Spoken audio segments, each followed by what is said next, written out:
Hi, this is Frank Shamrock, MMA legend, UFC superstar, and you're listening to MMA Crip Gregory Fighting Talk. MMACrip.com. Joining me on today's show, we have MMACrip.com's Greg Marshall. Welcome to the show, Greg. Alright, man, how's it today? It's not too bad, Greg.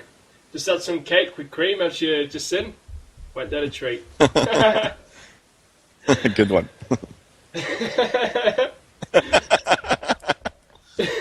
Well, let's get on to the show today, Greg, and what we'll be talking about.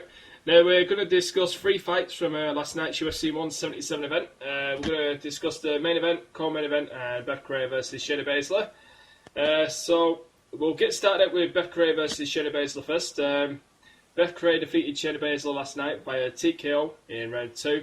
Now, we know the background story to this, Greg. It's the 4 Jaguars versus 4 Horsewomen. Beth Correia has already defeated one of the 4 Horsewomen. She wants the titles. She wants to take the belt from Ronda Rousey. She's using the 4 Horsewomen gimmick.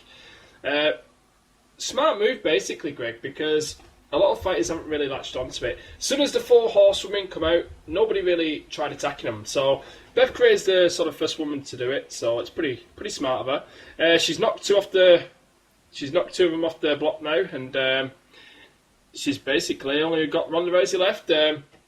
But the fight last night, Greg, Shayna Baszler, Beth Correia. To me, Greg, it was one of the fights on the card that I was really looking forward to. I was really anticipating it. I basically, I couldn't wait to get to it, really, It was probably one of the better fights on the card, on paper, that I was really looking forward to. It could have easily been a co-main event over Tony Ferguson and Danny Castillo. But did you sort of build into the hype, Greg, between the 4 Jaguars, 4 Horsewomen, Beth Correia versus Shayna Baszler? Obviously, this was Shayna Baszler's debut too, so was this an anticipated fight for you too, Greg, and was you looking forward to it? Yeah, I was looking forward to the fight. Buying into the hype, yes and no. I don't really believe there is any hype per se. You think it's fake? Well, I don't think it's fake necessarily, but I think it's a clever ploy on the part of Correia, because it's got her on the verge of getting a title shot without beating anybody, really. Anybody of any ranking. She's managed to beat Duke and Baszler, none of whom are ranked top 10. And possibly not even top 15 at this moment. So if she manages to get herself a title shot in the back of that, then her plan has worked perfectly. As for how she would get on against Ronda, well, watching that fight last night, I think it'd be a fast fight. I think it should be done in 2 minutes. In the first round, there wasn't a hell of a lot happened in the first round. Baszler clearly won the first round in my eyes, and mostly because she was able to dominate her on the ground, even from the bottom position. Now, if that's what Baszler did, then there's no way that she would be able to cope with Ronda. The second round, where she finished Baszler, she finished that with a lot of strikes, but to me it didn't look like any of them were really badly hurting Baszler, mainly because none of them made her go to ground. She was able to stand there and take them all. Yeah, she wasn't really in the fight. She looked as if she was completely dazed, but I don't think she's got any real power behind any of these strikes that would worry Ronda either. She may be able to catch her with a couple, but I don't see them really troubling. Well, she's doing all that fucking motioning, I want the belt next and all that shit. I sort of agree with you, Greg. It's got the story, like, Shayna Baszler versus Beth Correia, it's sold, She did, when you put up the 4 fingers and you go 1 down, really it should have been 2 down, because she's not going to face Marina Shafir, different weight classes, so it's a bit pointless. But you got the message. She sent the message like, there's 1 crony down.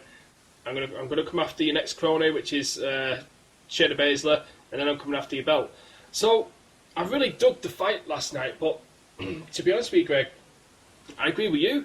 Basically, Baszler got on her back. She just didn't look to threaten with anything. There wasn't much ground and pound. She looked like she was more on the defense. She looked very scared to really move. Once Baszler was set up the triangle armbar, she seemed very tentative to move and really risk anything, which really showed the lack of confidence for me. And like you say, if that was Ronda Rousey, that armbar would have been finished. It would have been snapped on and it would have been snapped off. Exactly. Simple as that. And the striking, Obviously, Shayna Baszler got dazed. Well, let's go back to round one, basically. Shayna Baszler, I felt like she won round one too. Easily took it just off the grappling. And the striking too. She worked the clinch. She tried working a couple of knees, threw a couple of good punches which landed. So Baszler got round one for me. It was looking pretty good. It wasn't exciting at all. It wasn't like an exciting round. But round two really heated up. And it was a strange sort of round, Greg. Like you say, she was... Baszler got caught against the cage, and she's just basically stood there while Greig just basically teed off on her, and I was like, what are you doing? Why are you not moving? And she threw a couple of punches back, Greg, and she was just eating body shot after body shot and then head shot, and you know. But if you look before that, Greg, she took a knee to the body and she took a couple of upcuts, and then obviously there was the elbows against the cage. So there was 3 instances, Greg, where it looked to me like Shayna Baszler could have got hurt. Now, we talked before this, Greg. You basically said you feel like she was concussed and she got hurt, and that's why she basically stood against the cage and, you know, didn't move about.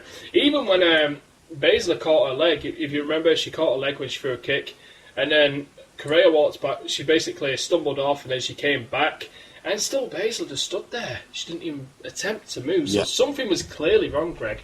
So you're saying you felt like she was... She looked kind of out of it, didn't she?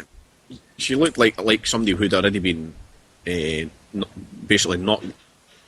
If you've been knocked down and you were out of it, that's how she looked, except she hadn't went down. So it had the kind of view of someone who's got a slight concussion. So the sheer quantity of strikes looked like they'd worked on her without actually making her fall to the ground. Well, Ronda Rousey actually had a message for I seen that last night. Did you? I'll have to get up a second. Dana said she texted her when Betts Correa was doing the belt thing and saying that then telling Rogan she wanted to fight her next. Ronda apparently texted Dana at that point and said make the fight happen. But Dana said it's got no chance. Oh, he said it's got no chance. It basically said Zingano's next. Oh, Kat Zingano. Does she not have to fight beforehand? She's got a fight. I think is it Amanda Nunes she fights, but I think his point basically was that there's other people ahead of the line, but Beth's close to one. She's close to a shot. Right, I've just got up the text what you mentioned, Greg, from Ronda Rousey. I want that fight. I want it before somebody else beats her. Apparently, Dana White said, and he replied back, "Calm down, lady." Yeah. Calm down, lady. She's not much of a lady, is she, really? I don't No. say that disrespectful, but, you know, that's a tough lady. And, you know, from what I gathered, women, you know, they don't walk like... Well,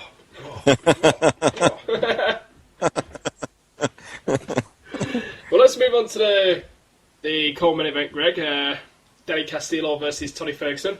Now, it's funny that I call this a co-main event. Like I said, I was just talking about Shayna Baszler versus Beth Correa, how I thought that could have been a co-main event on this card. This took a lot of flack, to be honest with you. Well, the full card altogether, Greg, it took a lot of flack, to be honest. For pay-per-view, it was a bit below par. I bet. Yeah, a little bit.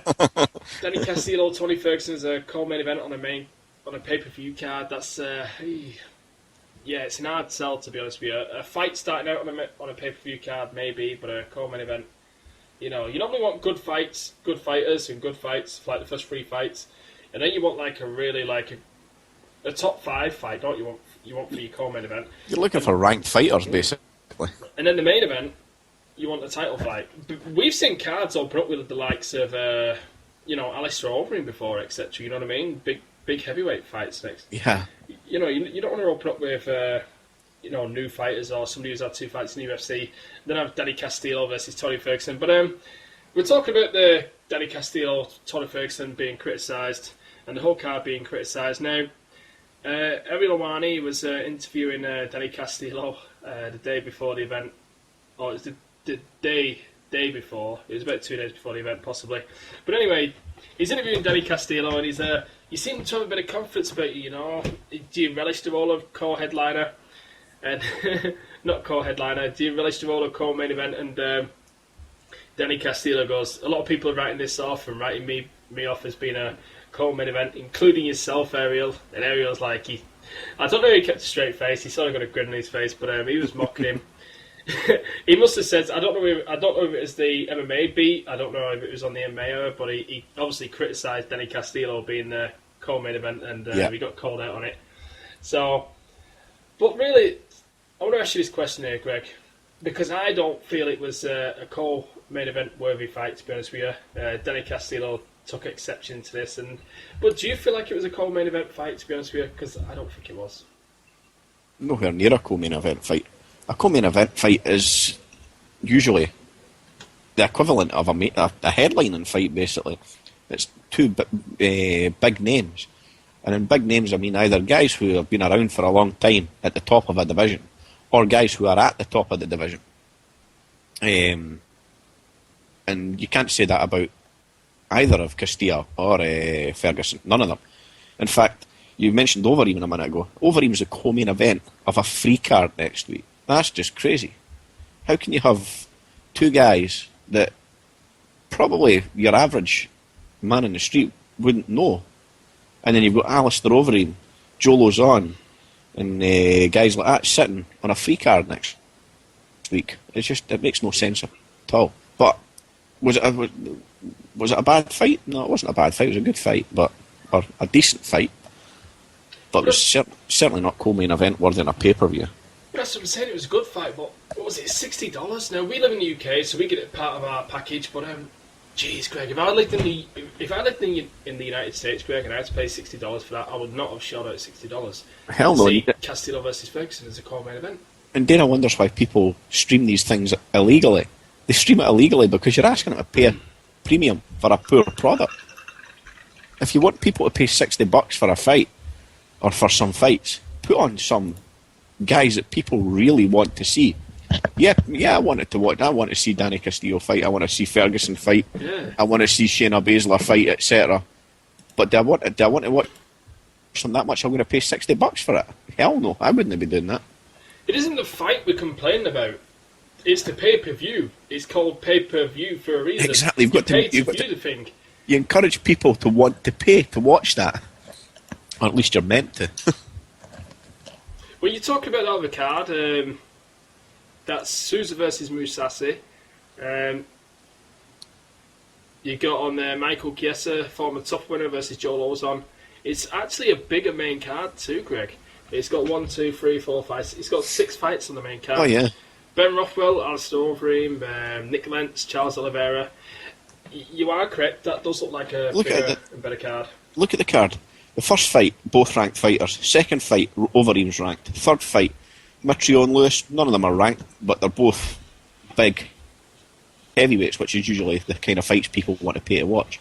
Third fight, Chiesa, Lozon. Again, you've got a tough winner in Lozon, a guy that everybody loves to watch fight. Then you've got Nick Lentz, Oliveira, 2 ranked guys. Moraga, Scoggins, 2 ranked guys. It's just... And that's a free card. Yet on this one you had a guy in the main card that nobody's ever heard before, Damon Jackson. It's just, it's crazy. Well, to me, Greg, I think you need to know your place, to be honest with you.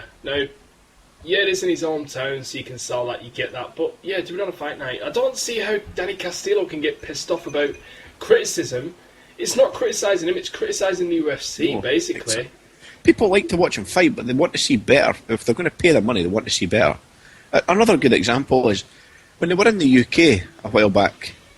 It was a free card. It was probably still the Fuel cards at the time. They called it UFC on Fuel TV, and they signed a few UK guys at the time. One of them was Jimmy Manawa. One of them was Tom Watson, and I think there was a few other guys as well. But Watson and Manawa are known guys in the UK. This was a free card, and they were on the prelim show. Now, if there was ever a time that you would put guys up onto the main card, that was it, because it's a free card. So why would you put a guy on a co-main event spot just because he's from that place on a pay-per-view? It's just crazy. Well, it wasn't just that, Greg. He's there, I'm going to show everybody that I'm co-main event worthy for the pay-per-view. Yeah. Yeah. Well, we talked before this. If that's when you lie on top of someone, then fine. Well, that's what I mean, Greg. We shouldn't really talk before we do a show because we always do it. We have an habit of talking before the show, but it helps me, bring up the questions that need to be brought up. And you clearly wasn't happy with his performance and his moaning. He moaned about a lot of stuff, which we'll hopefully get to in just a minute. But how can you fight the way you fight after saying that? He said, I'm going to prove to everybody that I'm co-main event worthy on a pay-per-view card, and then he lies on top of the guy. And that's my personal opinion, Greg. I felt like he was outmatched and outclassed, and the only thing he could do in the only area was to lay on him and do nothing. Would you agree? Agreed. He clearly lost the first round. Ferguson had easily the better of the stand-up battle, and then when the fight went to the ground, he nearly finished him. He jumped into the Darce choke and pulled him down, and nearly, well, maybe didn't nearly finish him, but he had it in deep. So Ferguson easily won the first round. So second round, you're thinking, right, Castillo's going to come out flying now. All right, no, he didn't. He just come out and did more of the same. Ferguson seemed to be getting the better of the stand-up battle again. Castillo this time managed to take him down and get on top, and proceeded to lie there. He didn't try to pass the guard once. He didn't really land any heavy blows. Meanwhile, from the bottom, Ferguson was landing punches and elbows. Obviously not big punches and elbows, because how much power can you get behind them from the bottom? But at least he was active. All Castillo was doing was lying there. And you're thinking, at least try and get into half guard. Try to get to side. Try to get to mount. Anything. But he just lay there. And then come the third round, it was just exactly the same again. There was no difference. And to me, I thought Ferguson won the first 2 rounds, and the third round I think was close. It could have went either way, but I would have given it to Ferguson again probably. I would have had Ferguson probably winning all 3 rounds. Well, the judges' scorecards, Greg, there was a 29-28, 29-28. It was a split decision. So I sort of give the third round to Castillo, but yeah, I could understand that. I could understand them getting the third, but the first 2, I thought. Do you know, Ferguson's. If I was Tony Ferguson, he was quite humble on the microphone after, to be honest with you, considering he's normally quite a fiery guy. Where's your kid at? Yeah. But I would have flipped out a little bit more, to be honest with you, because to me, Castillo, when he got on the mic, he was very unprofessional. He really was. Just the things he was saying. He was talking to Joe Rogan, how did you score the fight? Oh, safe answer. He's very disrespectful. Yeah. I controlled a fully grown man. When all the time, if this was prison, etc. All the time when Rogan answered the question, you knew Rogan was basically saying Ferguson won the fight. That's what Rogan was trying to say to him, but he didn't want to say it to his face. He was about to cry, Greg. I've never seen a full man about to cry. A fully grown man cry off a decision, basically in the octagon. It was quite embarrassing to see, to be honest with you. I can only assume he was getting bad advice for his corner. His corner must have told him going into the third that was his fight. And then after the fight, they've said to him, yeah, you've definitely won the fight. But surely he can't watch that back and think, yeah, I was the winner. Again, I'm maybe being a bit overly critical, and it sounds like Ferguson won this fight by a mile. He didn't win it by a mile. It was a close fight. I could understand the judges giving the fight 29-28 to Castillo. The only round that was clear-cut was the first round. The other 2 were close. So if Castillo had won the fight 29-28, it wouldn't have been a terrible decision. But he just didn't do enough to really make the judges make the decision for himself. Well, it went 2 ways for me, Greg. It was obviously the stand-up. That was Tony Ferguson's game. He way got the better of that. He used his reach perfectly. Obviously, he had a massive reach advantage. He kept Danny Castillo on the end of his punches. And every time he stepped away, he used his head movement. Every time he threw a punch, he popped his head back. So when Danny Castillo countered, he's only too short anyway, and his head's out of the way. So his punches were missing by a mile. It was a simple game plan. Danny Castillo, obviously, you got Dwayne Van Ludwig as one of your coaches. He should know how to get inside that, how to counter that. But Ferguson used his reach advantage well, used his head movement, and he covered up. Danny Castillo was walking around with his hands down. Every time Danny Castillo threw punches, and they did land near his head, he had his hands up. He blocked most of them. And every time Tony Ferguson threw a punch, it landed clean. And there was no blocking, he had his hands down. And circling off, that's all he did, he circled off. And he was getting tagged, he chased him down, he was aggressive, and he tagged him. So, right away, he just set a tempo and a pace, and the only thing, like we say, Danny Castillo got on top of him, and Danny Castillo did nothing. If you want to count, somebody on top of somebody over basically damage and outboxing somebody, then so be it. But I count strikes more than I count time on top of somebody. I mean, obviously, control is a massive part of the scoring, and he was right, Castillo, in saying that when I was on top of him, he didn't want to be there, which is all true. But at the same time, Castillo was taking shots, and I think he seems to, when people are lying on top of them, their opposite number, and the guy's landing shots, they don't count that because they think I'm on top, so I'm winning. But they've got to realise that you can't lie on top and take strikes and just think that you're winning still just because you've got the better position. And because you're in control of them. You're not really in control of them if you're getting strikes on your head, elbows and punches. You're not. Are you really that much in control when you've not landed any blows and he's landing blows on you? They need to really rethink that. And again, we talked earlier, like I said earlier, when was the last time you seen Uriah Faber do that? Lie on top of someone and do nothing. When was the last time you seen TJ Dillashaw do that? When was the last time you seen Chad Mendes do that? Or Joe Benavidez? No, all of their guys from the same gym, they work when they're in that position. They try to pass guard. They try to land blows down. But he did nothing. Well, do you remember Danny Castillo versus Paul Sass? He was aggressive. He was pounding and pounding him. He was, getting out of all his submissions, and he was just pounding on him. He wasn't laying there a lot of the time. I think what I can recall, anyway. I think his corner should take some of the blame for this because they should have been calling for him to be more active. But they obviously weren't. Do you think the pressure got to him? Obviously, a lot of people was doubting that he was a co-main event, worthy on a pay-per-view. And obviously, it's in his hometown. I don't know if it's his hometown where he grew up, etc. But he certainly comes out of there, he trains there, so I think he lives there now. So, did he have the hometown pressure on him and the pressure of being a co-main event guy?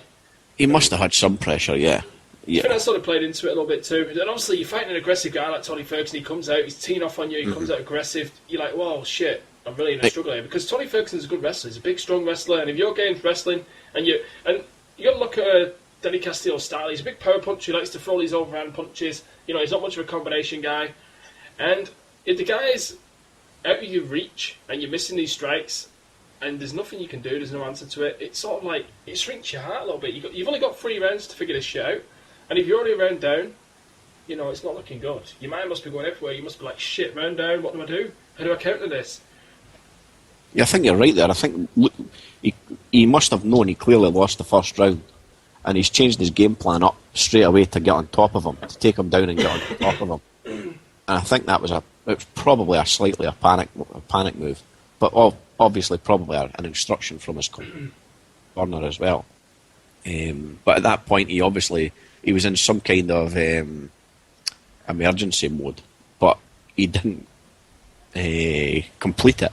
He just went halfway into it, and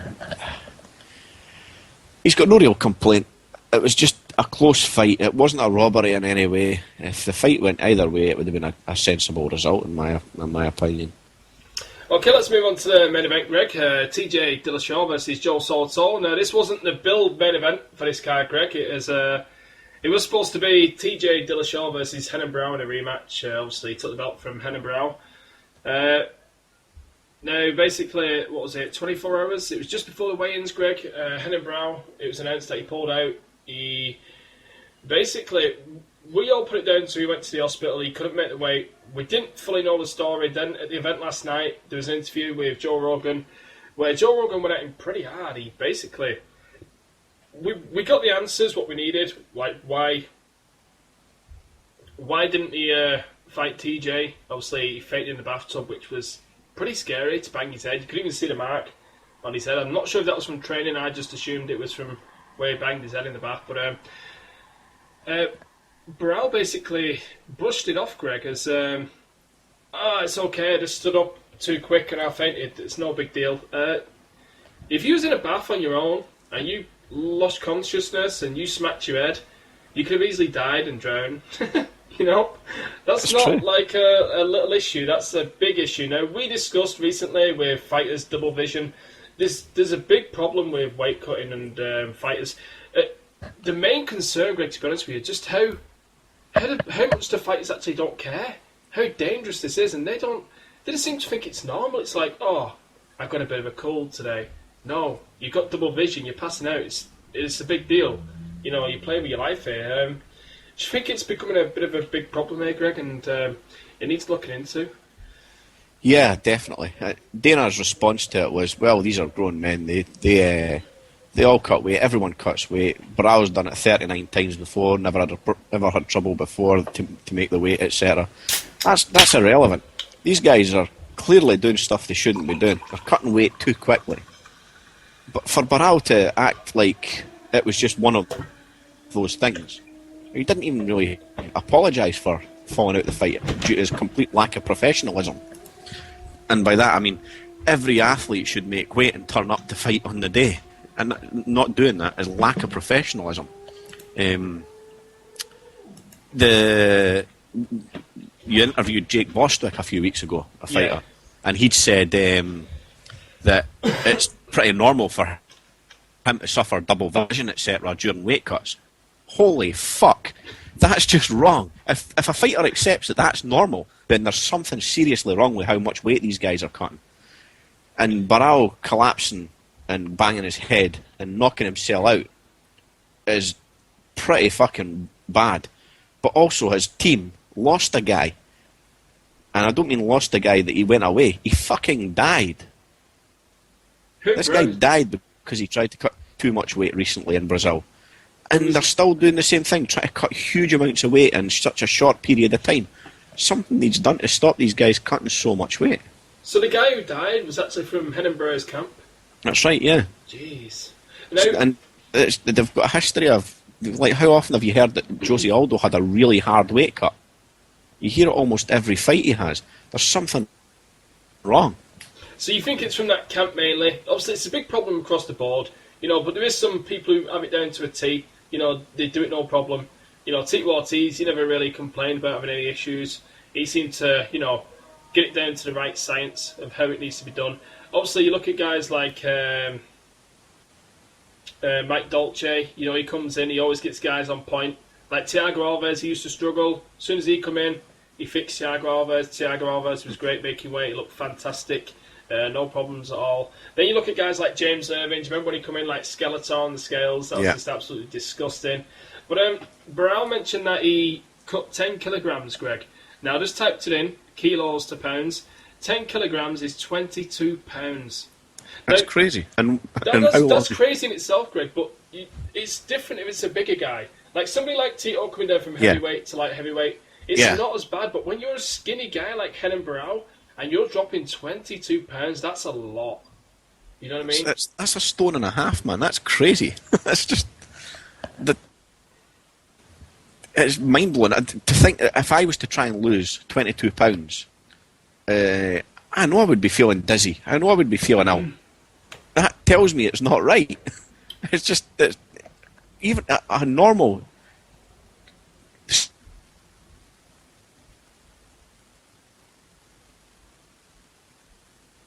Do it over a week. Do it over 2 weeks.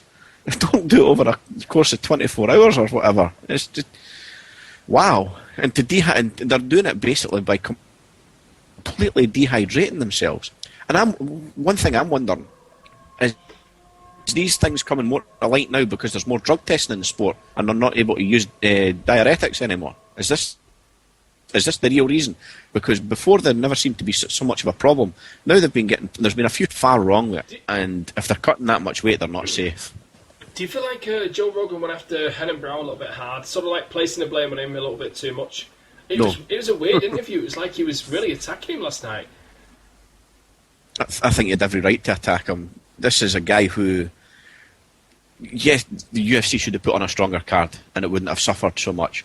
But at the end of the day, this guy was given the responsibility of headlining a card. He gets paid handsomely for it.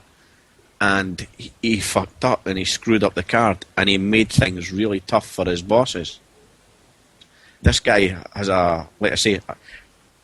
he should be professional. Every fighter should be professional and turn up and weigh in at the right weight. That's the first thing they've got to do. They can't fight if they don't weigh at the right weight.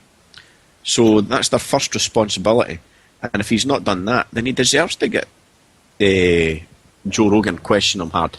And like I said earlier, I don't even feel like he apologised during the interview. The first thing I would have said if I was Heron Barral, not just to the UFC, but to my so-called fans, would be sorry, I fucked up. But he never even said sorry. Well, he's not getting a title shot now. That's it. It's gone. No, and rightfully so. He's got only himself to blame. So, TJ Dillashaw, my first reaction was I felt like he was a bit nervous and worried, and that's why he didn't make the weight. Personally, I thought I wouldn't say chickened out, but he wasn't as professional and determined. He obviously felt like he was going there to lose, and he maybe slacked on his diet a little bit and other stuff. In a way, I sort of felt like it all boiled down to the fact that he knew TJ had the upper hand and he was going to defeat him again. TJ said the same. He said he was scared of him. That's why he didn't make the weight. Called him unprofessional. You bring up a good point that his camp, they make these big, massive weight cuts. But then again, he's never failed to make weight in 30-odd fights. This is the first time. But then again, you mentioned the diuretics, Greg. Could that be the problem with drug testing? So there's a lot of questions. I don't think we'll fully know why he missed the weight, and has he ever passed out before that we don't know of? Maybe that's a question Joe Rogan should have asked. But then again, is he really going to tell the truth on that? He's not going to admit to keep passing out, is he really? No. But there's been a lot of people calling for him here, Greg. He's not getting a title shot now. A lot of people have been calling for him to move up to 145. Obviously, Joel's the oldest there, but apparently he's going up to 155. So do you think it's time, and maybe they'll force him to go up to 145? Well, Dana said he wouldn't force him to go 145 last night at the press conference, so that won't happen. Should he go to 145? Well, if he's going to continue to cut weight the way he is, yes, because he can't make 135 that way all the time. That's just crazy. If he wants to stay at 135, he needs to clean up his diet. He needs to eat properly, exercise properly, and make it easier for himself. Cut weight gradually rather than such a drastic, huge cut at the end. As for Aldo going up, I think Aldo probably will go up if he beats Chad Mendes. Or if he loses to him, to be honest. I think Aldo's probably at the point now where he feels he wants to have a run at 155. And if he does go up, I've got a feeling you will see Barral go up anyway. But I don't think he'll be forced to go up. I'm pretty sure that won't happen. Well, let's move on to the fight itself. Obviously, Joe Soto stepped up. He was making his UFC debut on the undercard. I'm just looking at his record here now, Greg. He only had 2 losses prior to his UFC debut, and losing to TJ Dillashaw. He lost to Joe Warren. Obviously, that's no shame there. Bellator champion. And Eddie Yagin. Tachi Police Fights. Obviously, another UFC veteran there. So, 2 losses, not too bad. He was on a 1, 2, 3, 4, 5, 6. He was on a 6-fight win streak. And last night, Greg, he really impressed me. He had slick boxing. Obviously, we know that TJ Dillashaw, he prepped for Heron Barral. He obviously used the angles, foot movement, circling off, peppering out the jab. But I believe that TJ could have easily lost last night because Joe Soto, he was a very good boxer. He was slick, good at his countering, his head movement, all his jabbing, it didn't work because he's moving forwards. Nice slick head movement from Joe Soto. Now, the sign of a good boxer here, Greg, is picking your shots before you actually throw them.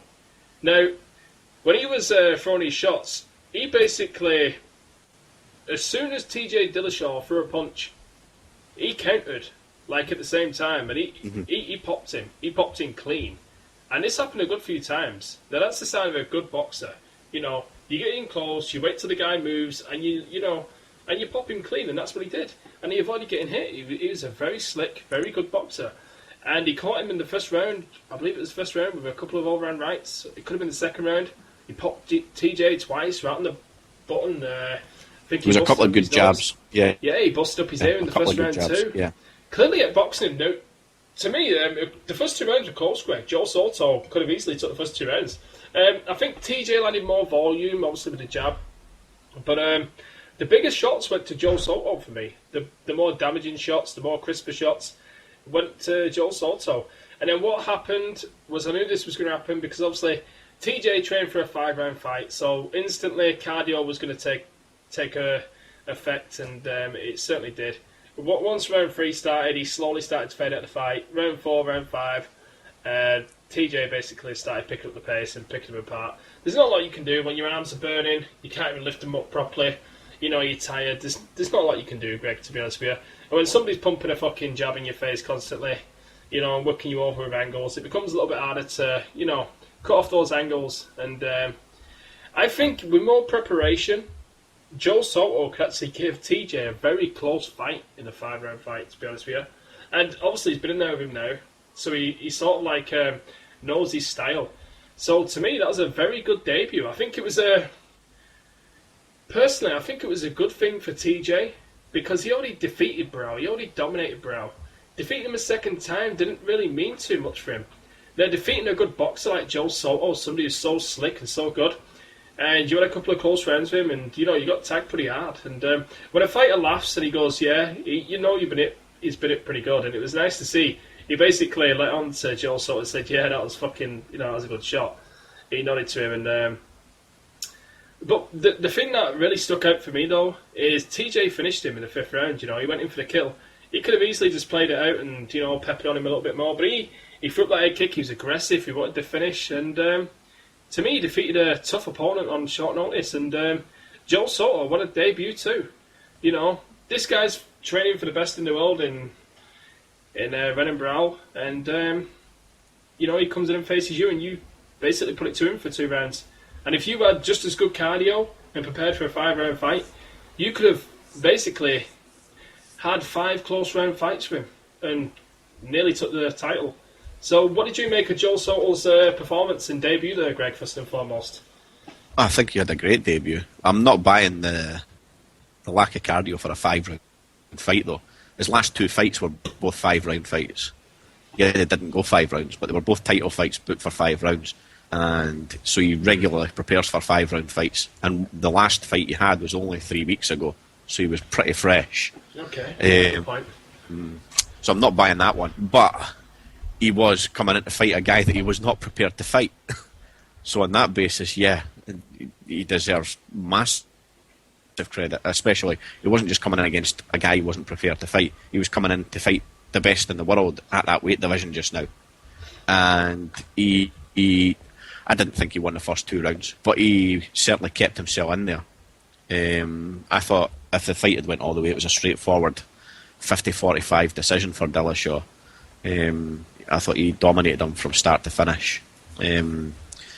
But Soto had his moments. He had his moments. He gave him as much as he could get. You can tell he had his moments because TJ's face was pretty damn beaten up at the end of the fight. Soto had everything to gain. Even if he'd lost by KO after 30 seconds, he wouldn't have lost any ground in the division in the UFC because he's stepped up against the best there is. Dillashaw had everything to lose. He could have finished him in 30 seconds and they went, well, that's what you were expected to do. This guy's a nobody. This guy came from nowhere. So Dillashaw had a lot to lose in that fight, and he delivered. He's the first guy ever to finish someone twice in the 5th round. And up until that point, like I say, I thought he did everything right. He dominated him. Well, it's nice to see, though, isn't it, Greg? He hurt bad. Oh, yeah. TJ would have been perfectly within his rights to turn that fight down.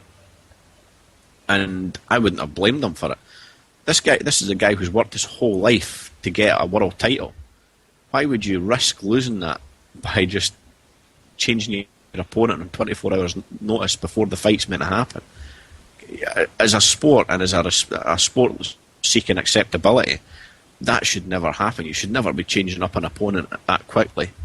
But it has to happen sometimes. And Dillashaw stepped up and he did it. John Jones had a couple of weeks to do it and he turned it down. Or a week to do it and he turned it down. So Dillashaw stepped up and did it. As for Soto, he may be unknown, but he's beaten some good guys. He was the ex-Bellator champion at featherweight, and he got cut after losing 1 fight from Bellator when he lost to Joe Warren. That's crazy. He lost his next fight and then he's went on a 6-fight win streak. I think the guy will probably win his next fight, because I think they'll give him a winnable fight next time. But I think he's... I wouldn't be surprised to see him in the top 15 in the rankings when they come out, even though he's just lost his first UFC fight.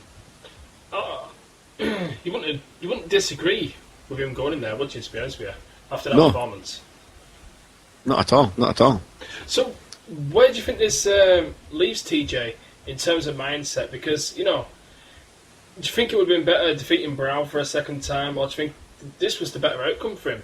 Getting a guy on short notice, such a tough guy, just being a champion, that championship mentality, just to take on a tough guy on short notice, and then defeat him the way he did. Do you think that was a better thing for him to move forward, mindset-wise and mentally, than defeating Brown again, possibly? No. I think defeating Barao again, who was widely talked of at the time as being the pound-for-pound best in the world, if he beat him twice in a row, it would be similar to Weidman beating Anderson twice in a row. It's a big thing for him to beat someone who's considered as good as Barao twice in a row. Beating Soto, a guy who nobody's heard of, on the whole, obviously the likes of us have heard of him, but on the whole, a lot of people don't know who Soto is. And beating Soto, it's not really got a lot of credence to it, even though it was obviously a tough fight regardless of whether he was known or not. As for moving on, he's obviously not going to be fighting Barao next. There's a few guys he could fight next, but I wouldn't be surprised to find out that Dillashaw's next fight will be against the winner. It won't be Asensawa, I don't think. I don't think that will happen. I think it'll be the winner of Dominic Cruz and Mizugaki. Now, we mentioned about the finishing him in the 5th round, Greg. Now, to me, that's really good to see, because a lot of fighters in championship rounds, we know it sort of becomes an expected thing, basically. Once you hit the championship rounds, you just sort of... Me personally, I got the feeling like, this is going to a decision now. And it's so nice to see a champion trying to finish the fight in the 5th rounds and the 4th rounds, It's very rare to see. It's sort of like we got accustomed to it. It's sort of like the sport fell into this repetition. Mm-hmm. You're in the championship rounds. Like, people like Greg Jackson, they're sort of like tactical. Just keep on doing what you're doing for the next 2 rounds, you're good. Your 3 rounds up, don't take no chances. And it's smart in a way, but it becomes sort of like a repetition, and it's so nice to see a fighter willing to take risk and finish a fight in the 5th round. But I think that pretty much covers it today, Greg. Thank you for joining me once again. No problem. Pleasure. Okay, from the MMA Grip Fighting Talk Show, thank you for watching.